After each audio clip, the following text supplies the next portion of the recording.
전 21장은 세 문단으로 나누어서 상고해 볼 수 있습니다. 먼저 1절로 14절은 바울이 헌신적으로 주님을 섬기겠다고 작정을 하고 예루살렘에서 당하게 될 순환의 예고를 들었음에도 전혀 개의치 아니하고 예루살렘에 올라가는 모습을 볼 수 있습니다.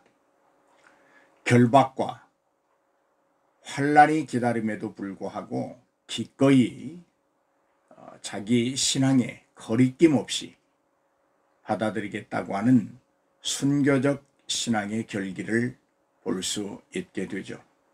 15절로부터 26절은 이제 바울을 보내야 하는 교회는 이방인의 선교를 인정하게 됩니다. 그리고 복음을 전하기 위하여 온 교회가 전략을 세우고 성도들의 마음을 평안케 하기 위한 제안을 제시하고 있습니다. 마지막으로 27절로 40절은 유대인들이 바울에 대하여 비난하는 내용을 말하고 있습니다. 그 비난의 내용은 바울이 성전을 무시하고 성전을 비방하고 있다고 하는 거짓된 비난이었습니다. 이제 바울이 예루살렘에 가기 위한 경로는 밀레도에서 에베소에서 온 장로들과 이별을 하고 배를 이용해서 고스에 이르게 되고 또 고스를 떠나 로도를 지나 바다라로 가서 베니기를 거쳐 두로에 도착해서 7일 동안 머무르게 되는 여정을 가게 됩니다. 바울은 다시 두로의 성도들과 애정어린 작별을 하게 됩니다. 그리고 돌레마에 도착하여 형제들의 안부를 묻고 하루를 지낸 후에 걸어서 가이사랴에 도착한 후 거기에 있던 7집사 중에 하나인 빌립 집사의 집에서 약 15일 동안 머무르게 됩니다. 이 빌립 집사에게는 예언하는 딸이 4이나 있었습니다. 그런데 이 가이사랴에서도 여지없이 바울에게 유혹이 닥쳐옵니다. 바울은 지금 다시 돌아올 수 없는 여행을 예루살렘으로 떠나려 하고 있습니다. 그 이유는 성령의 강권적인 역사와 성령의 인도에 따른 것으로서 결박과 환란이 기다리고 있다 할지라도 결코 그 길을 피하지 않으려고 결단하고 있습니다. 결박과 환란이 기다리고 있는 곳, 그곳을 향해 가는 바울은 알고 있습니다. 다시는 자신이 돌아오지 못하는 여행이라는 것을 알고 있습니다. 그러나 그는 그 길을 달려가야 한다고 외치면서 복음 전파의 길을 터벅터벅 걸어가고 있는 것입니다. 여러분, 돌아오지 못할 길을 가는 바울은 밀레도에서 장로들에게 부탁을 합니다. 양떼들을 잘 돌보라고 당부합니다. 아마 이렇게 명하는 바울의 마음은 결코 가볍지 않았을 것입니다. 때로는 신앙생활이 이처럼 홀로 고독해야 할 때가 있습니다. 사랑하는 성도 여러분, 신앙생활은 자기 자신만이 감수해야 되는 고독한 때가 많이 있습니다. 그것은 세상의 즐거움을 다 끊어버려야 하는 때이고, 그것은 세상의 욕심을 다 내려놓고 나면 밀려오는 그런 허무함과 고독입니다. 때로는 주변에 아무도 없는 것처럼 느껴지는 그런 고독입니다. 이때 찾아드는 유혹을 이기고 견딜 수 있어야 신앙인으로 올곧게 살아갈 수 있음을 기억하시기를 바랍니다. 여러분, 바울의 심정이 지금 그렇습니다. 결박과 환난이 기다리고 있는 예루살렘이지만 결코 주저함 없이 자기 신앙에 거리낌 없이 기꺼이 달려가야 되는 그 바울, 그는 굉장한 고독을 느끼고 있을 것입니다. 결박과 환난을 눈앞에 두고 가지 말라고 만류하는 성도들의 권면을 이겨내야 하는 바울, 홀로 싸우는 이 바울, 대단히 고독했을 것입니다.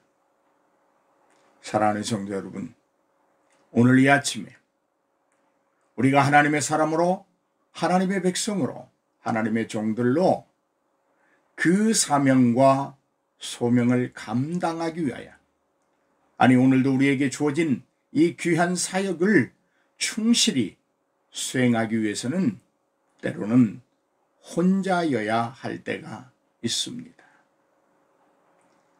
그러나 여러분, 결코 우리는 혼자가 아닙니다.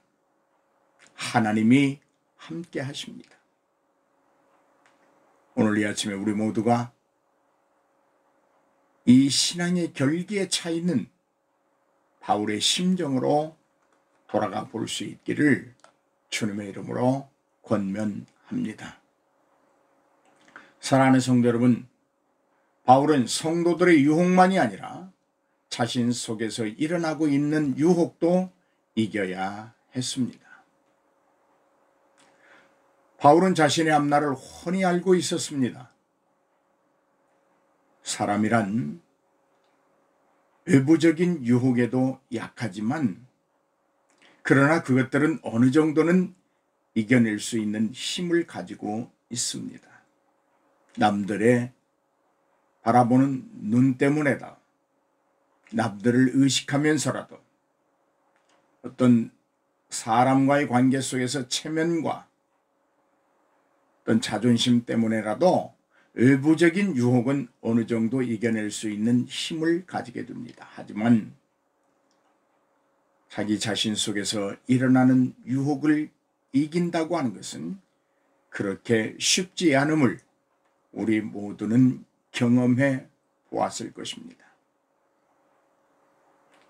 무엇인가를 성취하고 싶고, 무엇인가를 소유하고 싶고, 무엇인가를 느끼고 싶고, 손에 쥐고 싶을 때 내 속에서 일어나는 그 탐욕의 불같은 시험, 유혹, 그거 뿌리치기가 그렇게 쉽지 않습니다. 누군가에 대하여 험담하고 누군가에 대해 비난과 비방을 쏟아내는 그 즐거움, 내 속에서 휘몰아쳐 일어날 때 그걸 뿌리치기란, 그걸 물리치기란 그렇게 쉽지 않습니다. 여러분, 내적 유혹을 이기고 뿌리치기란 일반적인 외적 유혹을 이기는 것에 비하면 수배, 아니 수천 배는 어려울 것입니다. 사도 바울도 이 심정을 솔직히 고백했던 적이 있습니다. 오호라, 나는 곤고한 자로다. 누가 이 사망의 골짜기에서 나를 건져낼 수 있으랴. 그러나 사랑하는 성도 여러분, 유혹은 이기라고 있는 것입니다. 유혹의 심적 갈등을 견뎌내고 하나님의 사람으로 굳게 서라고 유혹이 있는 것입니다. 그러므로 유혹은 수용하고 받아들이는 것이 아니라 거부하고 단호하게 물리쳐야 하는 것입니다. 또한 여러분, 우리가 기억해야 되는 거 있습니다. 유혹은 가까운 사람에게서 일어난다고 하는 사실입니다.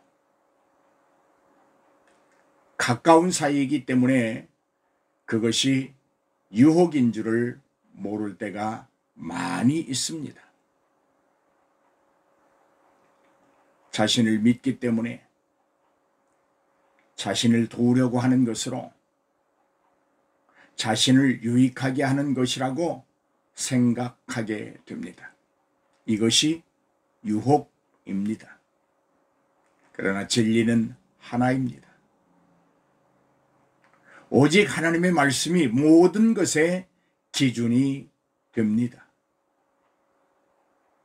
그러므로 오늘 우리가 유혹을 이길 수 있고 욕심을 이길 수 있고 하나님의 진리에 반한 말씀에 반한 모든 것들을 다스리고 정복할 수 있는 유일한 방법은 하나님의 말씀이 모든 것의 기준이 된다고 하는 사실을 끝까지 기억하는 것입니다.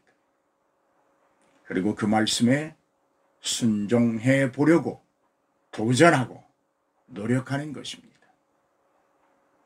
신앙은 도전과 노력의 연속입니다.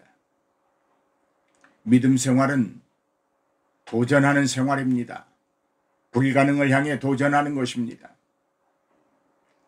신앙생활은 노력입니다. 가만히 있는 자에게 하늘의 어떤 신령한 것들이 주어지지 않습니다.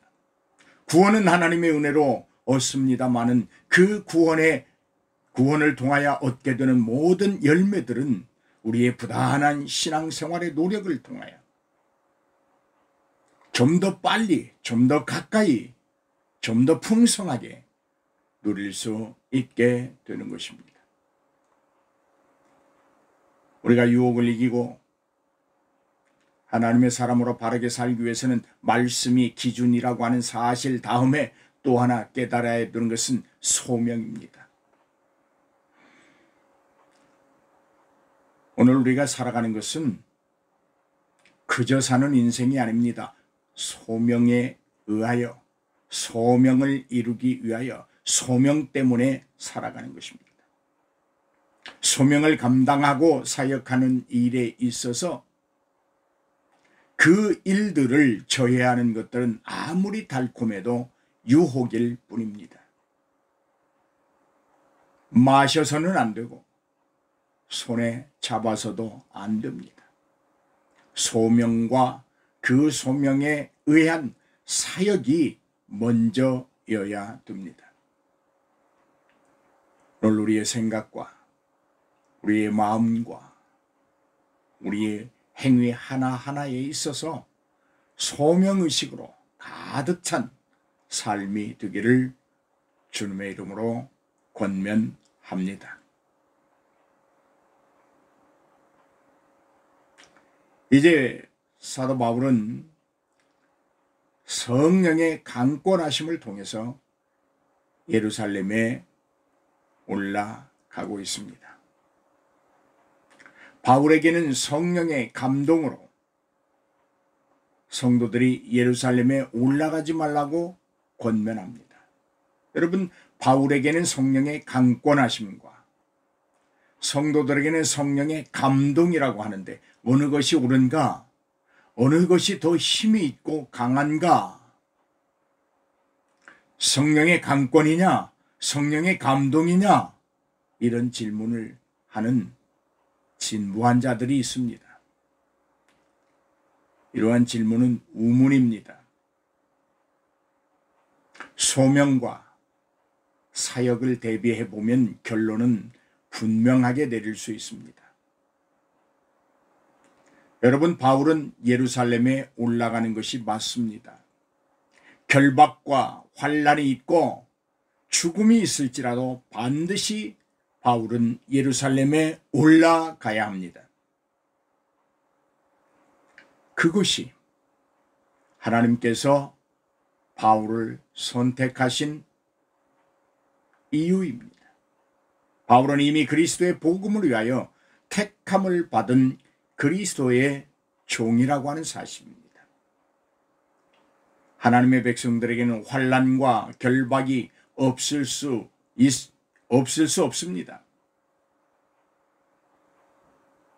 환난과 결박이 있다고 해서 신앙의 길을 멈출 수 없습니다. 하나님의 종이기 때문에, 하나님의 사람이기 때문에 복음은 바울을 통하여 로마에 전해져야 하는 것이기 때문에 반드시 예루살렘에 올라가야 합니다. 거기에는 결박이 있습니다. 거기에는 환난이 있습니다. 거기에는 이제 장차 죽음이 기다리고 있습니다. 그러나 그 길은 돌아설 수 없는 길이었습니다. 하나님의 정해놓은 방법이요, 목적이요, 계획이었기 때문입니다. 사랑하는 여러분, 오늘 여러분은 어떻습니까? 여러분의 신앙생활이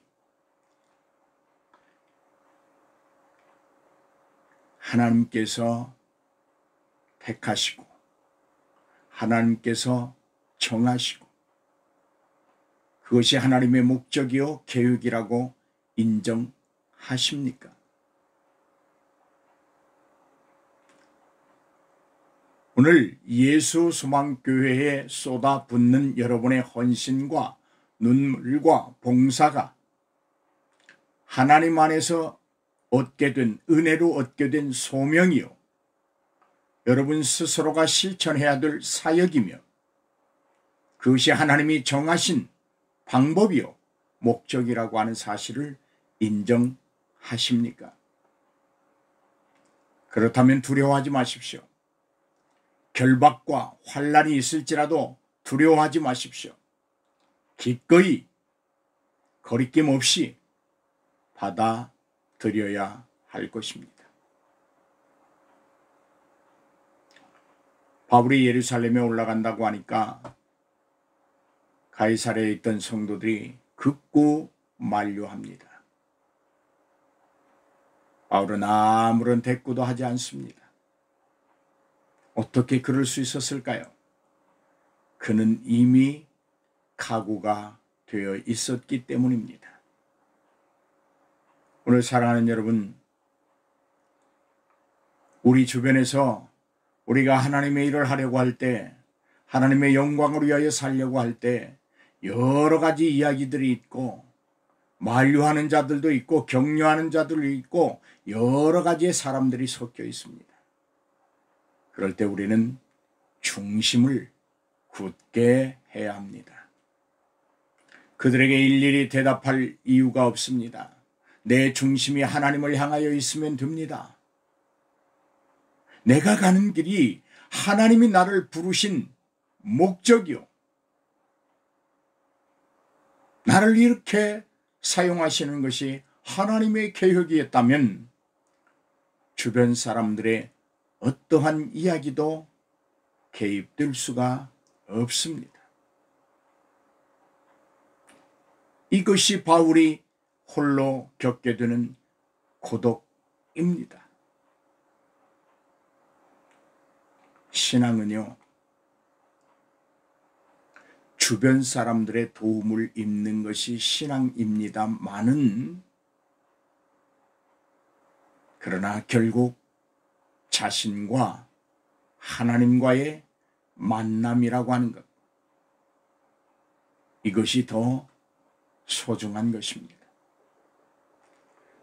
바울은 이들의 만류에 아무런 대꾸도 하지 않으면서 여러 날을 보낸 후에 예루살렘을 향해 떠납니다. 줄기찬 만류에도 불구하고 피할 수 있었던 이유가 분명히 있음에도 불구하고 머뭇거리지 않고 떠날 수 있었던 이유가 무엇일까요? 사람들이 만류하니까 그것을 핑계 삼아서 예루살렘에 안 올라갈 수도 있었습니다. 그러나 기꺼이 예루살렘을 향해 떠납니다. 왜 그랬을까? 아무리 찾아봐도 성령의 강권하심에 대한 순종입니다. 오늘 사랑하는 성도 여러분, 성령에 순종하십시오. 여러분의 양심에, 여러분의 생각에, 여러분의 행위에 찾아오셔서 가르쳐 주시고 알게 하시고 일깨워 주시고 조종하시는 그 성령의 강권하심에 순종하시기를 바랍니다. 하나님의 사람은 언제나 선택 앞에서 하나님의 음성을 듣게 됩니다. 이것은 제 경험입니다. 신앙의 고백입니다. 무엇인가를 선택하려고 할 때 그 선택의 순간 하나님은 성령을 통하여 내게 속삭여 주시고 말씀해 주십니다. 우리는 성령의 감동에 민감하게 반응할 필요가 있습니다. 성령은 언제나 우리를 옳고 선한 것으로 인도해 주시고 그리할 수 있도록 가르쳐 주시고 능력을 공급해 주시기 때문입니다. 바울이 이들의 만류에 너무나도 굳고 만류하기 때문에 바울이 이렇게 말을 합니다. 너희가 어찌하여 울어 내 마음을 상하게 하느냐. 너희가 어찌하여 울어 내 마음을 상하게 하느냐. 여러분, 솔직히 인간적으로 마음속에 갈등이 없었을까요? 충분히 갈등이 일어날 수 있습니다. 아무리 강한 신앙을 가졌다고 할지라도 자기가 결박당하고 환난당해야 되는 것을 알고 있고 어쩌면 죽을지도 모르는 그 길을 뚜벅뚜벅 올라가려고 할 때 여러분 갈등이 없었을까요? 올라가면 안 됩니다라고 굳고 만류하는 그들을 뿌리치고 예루살렘에 가야 될 때 갈등이 없었을까요? 자신의 심정을 그렇게 토로하고 있는 것입니다. 너희가 어찌하여 울어 내 마음을 상하게 하느냐.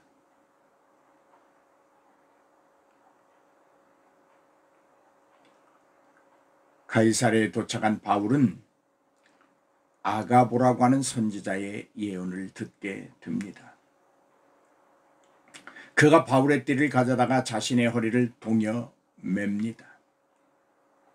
그리고 바울이 예루살렘에 올라가면 이렇게 되리라고 보여줍니다. 이 모양을 본, 이 모습을 본 바울에게 갈등이 없었다. 그렇게 말할 수는 없습니다. 그러나 아가부가 전하는 예언도 이미 바울이 성령의 강권하심을 통하여 익히 알고 있는 사실이었습니다. 바울은 고백합니다. 나는 주 예수의 이름을 위하여 결박을 받을 뿐 아니라 예루살렘에서 죽을 것도 각오했다. 아가보를 비롯한 여러 성도들의 만류에 바울의 마음이 흔들릴 수도 있었지만 그는 결박이 두렵지 않다. 죽음이 있을지라도 나는 그 죽음을 이미 각오하고 있는 사람이다. 그러므로 너희가 더 이상 울고 또 울면서 내 마음을 흔들리게 하지 말라. 내 믿음의 이 순수한 마음을 상하게 하지 말라. 주를 향한 죽음의 각오가 퇴색되게 하지 말라고 말하고 있는 것입니다.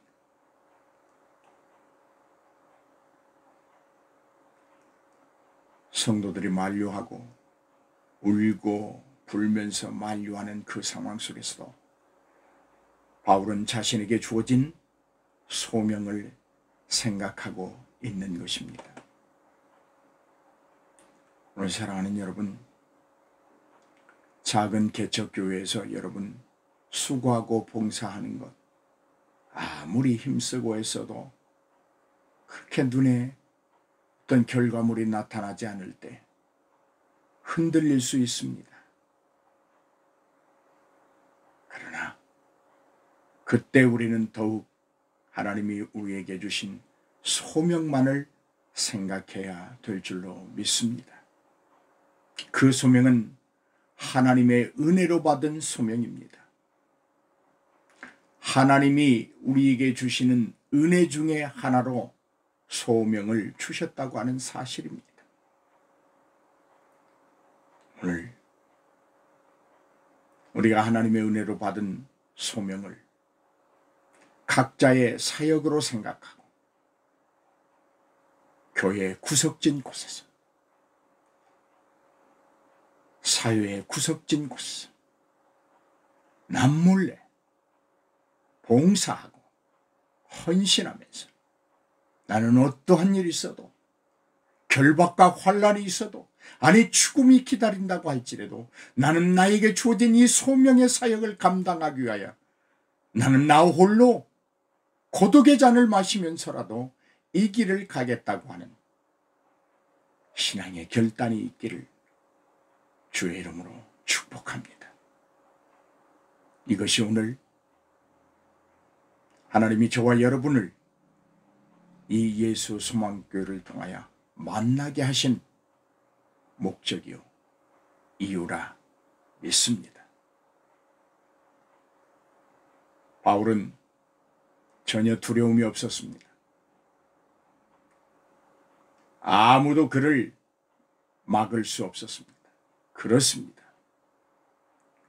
오늘 우리가 가는 이 신앙의 길에 어느 누구도 우리를 막아설 수 없습니다.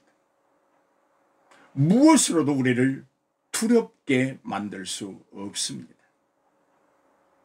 왜냐?